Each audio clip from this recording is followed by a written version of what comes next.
स्वागत है मेरे माही यूट्यूब चैनल पर। आज हम आप सबको मित्रों, स्त्री पत्नी का कौन सा अंग छूने से पति गरीब हो जाता है। प्रिय दर्शन बंधु, आज मैं आपके लिए बहुत ही महत्वपूर्ण जानकारी लेकर के हाजिर हुआ हूं। आज हम इस वीडियो में चर्चा करेंगे कि स्त्री का कौन सा अंग छूने से पति गरीब हो जाता है और कौन सा अंग स्त्री अपने पति को छूने नहीं देती है। वह डरती है कहीं धोखे से हमारे पति इस अंग को चुन ले।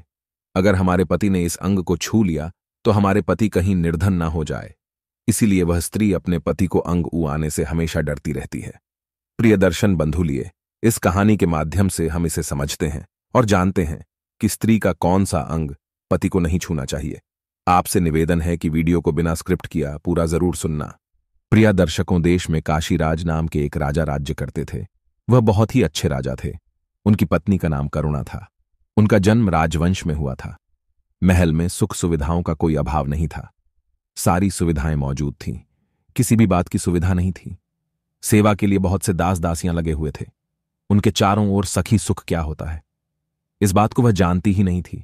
और मेरे प्रिय दर्शन बंधु, किसी ने सत्य ही कहा है कि जो हमेशा सुख में पाल, जिसका जन्म सुखी परिवार में हुआ और सारी जिंदगी सुख में ही पल, जिसके सामने कभी दुख आया ही ना हो, तो वह क्या जाने कि दुख क्या होता है, दुख की पीड़ा क्या होती है, दुख का दर्द क्या होता है, वह कभी नहीं जानता।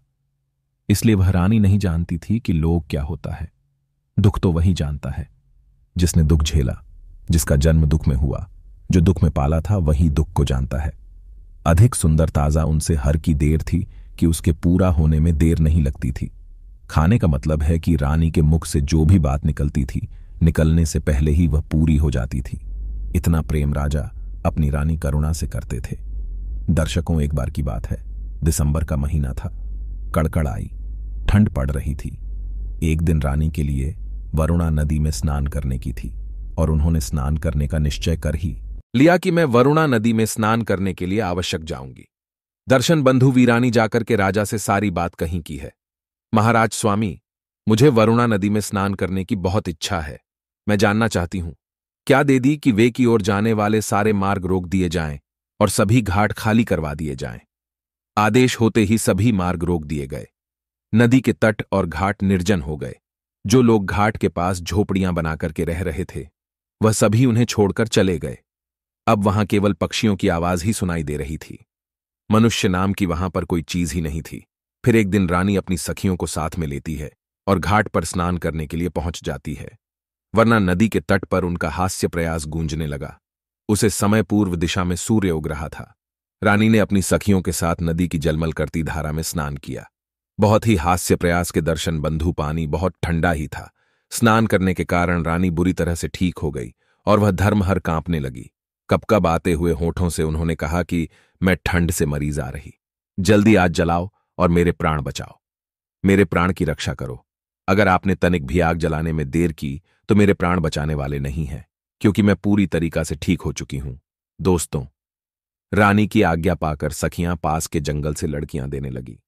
तभी रानी ने कहा, इतनी दूर आप कहां जा रहे हो? देखो, बासी में कुछ की झोपड़ियां हैं, इसी एक झोपड़ी में आग लगा दो। किसी तरह इस ठंड से छुटकारा तो मिले, तो मेरे प्राण जा रहे हैं। सखी ने कहा, आप ऐसा ना करें। यह न जाने कि गरीब की हो, इसमें न जाने कौन सा सन्यासी रहता होगा, कितना बेचारा गरीब होगा। आप उसकी झोपड़ी चला देंगे और जब वह वापस लौट करके आएगा तो उसे कितना दुख होगा, कितना कष्ट होगा। वह अपना दुख किस रहेगा, क्योंकि आप राजा की रानी है, आपके पति राजा है, और वह राजा से अपना दुख व्यक्त करने के लिए नहीं जाएगा, क्योंकि उसकी हिम्मत भी नहीं पड़ी रहेगी। वह सोचेगा कि हम गरीब की कौन सुनेगा, आखिर को राजा की रानी थी। इसलिए आप ऐसा ना करें।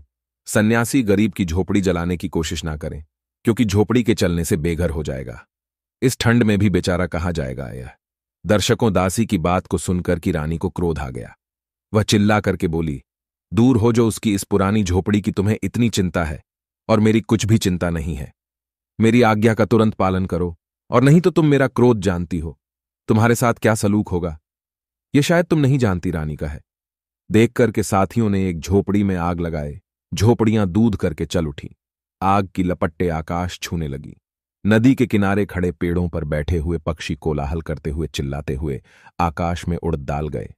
आंख की चिंगारियां एक झोपड़ी से दूसरी झोपड़ी पर गिरने लगी। आंख चारों ओर फैल गई। देर में घाट की सभी झोपड़ियां जल करके रख हो चुकी थीं।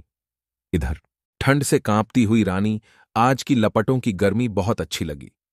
आग का पकड़ रानी अपनी सखियों के साथ हास्य प्रयास करती हुई राजमहल में लौट आए।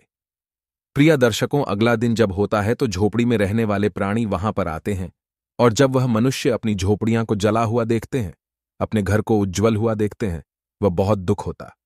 राजा के पास जाऊंगा और यह शिकायत करूंगा कि आपकी रानी साहिबा ने मेरे सभी घर उजाड़ दिए। दर्शकों, अगले दिन काशीराज अपनी राज्यसभा में न्याय संघ पर बैठा हुआ थादिया रानी ने चला दी थी। फिर राज दरबार में पहुंच गए और रोते हुए उन्होंने राजा से अपनी दुख भरी कहानी सुनाई और कहा कि है महाराज, आपकी रानी साहिबा स्नान करने के लिए वरुणा नदी पर गई थी, जहां हम लोगों की झोपड़ियां थीं, जिस पर हम निवास करते थे। आपकी रानी ने सारी झोपड़ियां जलवा दी हैं, आज लगवा दी, मेरे घर को बर्बाद कर दिया। अब मैं क्या करूं? मैं कहां जाऊं? मैं कैसे अपनी झोपड़ी बना? मैं तो बहुत गरीब हूं। अपनी प्रजा की बातें सुनकर राजा का सर लज्जा से झुक गया। उनका चेहरा क्रोध से दमदम उठा। वे सभा में उठकर के एकदम राजमहल में चले गए और रोज पूर्ण स्वर में जाकर के राजा ने कहा कि रानी, तुमने निर्दोष दीन दुखियों के घर जला दिए। तुम्हारा कैसा राजधर्म है? क्या तुम्हें इसीलिए स्नान करने के लिए वरुणा नदी पर गई थी कि गरीब लोगों की झोपड़ी जला डालो, उन्हें बर्बाद कर दो, बहस नहस कर दो, उन्हें बेघर बना दो? क्या इसलिए तुमने वरुणा नदी में स्नान करने का निश्चय किया था? वह तो भूल हमसे हुई थी जो तुम्हें इजाजत दे दी। मुझे नहीं मालूम था कि तुम इतनी गिर सकती हो, इतना नीचे काम कर सकती हो कि तुमने गरीबों के घर को बर्बाद कर दिया, उनका घर जला डाला। अगर तुम्हारे घर को कोई जला डालें तो तुम्हारे ऊपर क्या बीते। इस तरीके से दर्शकों, राजा ने जाते ही अपनी रानी को ऐसे ऐसे शब्द क्रोध में सुनाया। सुनते ही रानी रूठ करके बोली कि पुरानी टूटी फूटी झोपड़ियां को आप घर कर रहे हैं, न रहने से किसी को क्या हानि हो सकती है, और अगर होगी भी तो कितनी होगी, ज्यादा नहीं होगी। अरे ऐसी झोपड़ियां तो फिर बन जाएंगे, क्या हानि है, क्या परेशानी, और तुम नहीं जानते। अपनी रानी के एक्शन के प्रमोद के लिए तो लोग ना जाने कितना धन खर्च कर डालते हैं, और आप घास फूस की झोपड़ियां के लिए इतना क्रोध कर रही हैं। प्रियदर्शन बंधु, नारी की ऐसी बात को सुनकर कि राजा शब्द रह जाते हैं। राजा क्रोध में थे। उन्होंने दशन को आदेश दिया और कहा कि है दशन, इस रानी के राजसी वस्त्र उतार दिए जाएं, और जो भी राजसी आभूषण पहने हैं वह भी उतार लिए जाए। वह भिखारी के कबड्डी थे, इनका पहना दिए जाए। जो दशन से कहा वही हुआ। राजा की आज्ञा से दशन ने महारानी के राजश्री वस्त्र और आभूषण उतार लिए, और भी कारण की कपटी थे। उनको पहना दिया कि दर्शकों, रानी को राजमहल से बाहर ले जाकर के राजा ने कहा, जा, एक मांगो, तुमने अपने एक्शन के सुख के लिए जिन गरीब लोगों की झोपड़ियां को जला दिया था, तुम्हें उन्हें बनवाना होगा। मैं तुम्हें 1 वर्ष का समय देता हूं। 1 वर्ष बाद तुम राज्यसभा में आना और सबको बताना कि दिन की झोपड़ी का क्या मूल्य होता है। दर्शकों, इतना कहने के बाद राजा रानी को बाहर छोड़ करके अपने महल में आ जाते हैं। इधर रानी चली जाती है और 1 वर्ष तक राजमहल से बाहर रहती है। गर्मी, सर्दी और वर्षा सहते हुए उन्होंने कठिन परिश्रम किया, तब जाकर के पूरे 1 वर्ष में वह झोपड़ियां बनाकर के रानी ने तैयार कर पाए। रानी के लिए वास्तविक मूल्य समझ में आ चुका था। समझ चुकी थी कि गरीब की झोपड़ियां का वास्तविक मूल्य क्या कहलाता है। पटिया कैसे बनती है? स्पष्ट होता है परेशान आई, तब यह झोपड़ियां बन पाती हैं। यह सब कुछ रानी के लिए समझ में आ चुका था। इधर सारी झोपड़ियां बन जाती हैं। फिर 1 वर्ष के बाद रानी अपने राजमहल में पहुंचती है। राजा साहब के पास में और राजा साहब के सामने घुटनों के बाल झुक जाती है और हाथ जोड़ करके रहती है कि है स्वामी, मुझे माफ करो, मुझे क्षमा करें। मैंने बहुत बड़ी गलती की थी, जिसका पश्चाताप करने के लिए मैं 1 साल तक बाहर रही। मैं गर्मी, सर्दी, ठंड सब कुछ सहती रही। साल तक आपके पास लौट करके नहीं आई। मेरे द्वारा जितने गरीब लोगों की झोपड़ियां चली थीं, सब 1 साल के अंदर बना दिया, और मुझे पता चल गया है, मुझे समझ में आ गया है कि गरीब की झोपड़ियां का मूल्य क्या होता है। मैं सब समझ चुकी हूं। मैं बहुत परेशान हो गई हूं। मैं बहुत थक चुकी हूं। अब मुझे आगे की सजा ना देना। मैं आपसे क्षमा मांगती हूं कि आज के बाद में मैं ऐसा कोई काम नहीं करूंगी कि जो आपके दिल पर ठेस पहुंचे। राज्यसभा में वह इस राज्य में आपका मन, आपको लज्जा से अपना सर नीचे झुकना पड़ेगा। ऐसा कोई भी कार्य आज के बाद में कदापि नहीं करूंगी। आप मुझे महाराज क्षमा करें और मुझे राजमहल में आने की इजाजत दे। प्रियदर्शन बंधु। करुणा भरी आवाज को सुनकर कि राजा खुश होकर के कहता है कि है रानी, तुम हमारी सबसे चाहने वाली रानी हो। तुमसे बहुत प्रेम करता था और अब तुम्हारे लिए मेरे दिल में बहुत अधिक जगह बन चुकी है, पहले से भी अधिक प्रेम आपके लिए हो चुका है।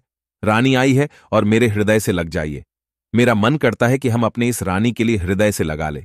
दर्शकों, राजा साहब के यह शब्द सुनकर के रानी खुश होकर के भागती है। अपने पति के हृदय से लगने के लिए तब क्या होता है? रानी किसी वस्तु से टकरा जाती है, उसके पैर में ठोकर लग जाती है, वह जमीन पर गिर जाती है, उसके पैर में भयानक चोट भी लग जाती है और रक्त भी निकलने लगता है।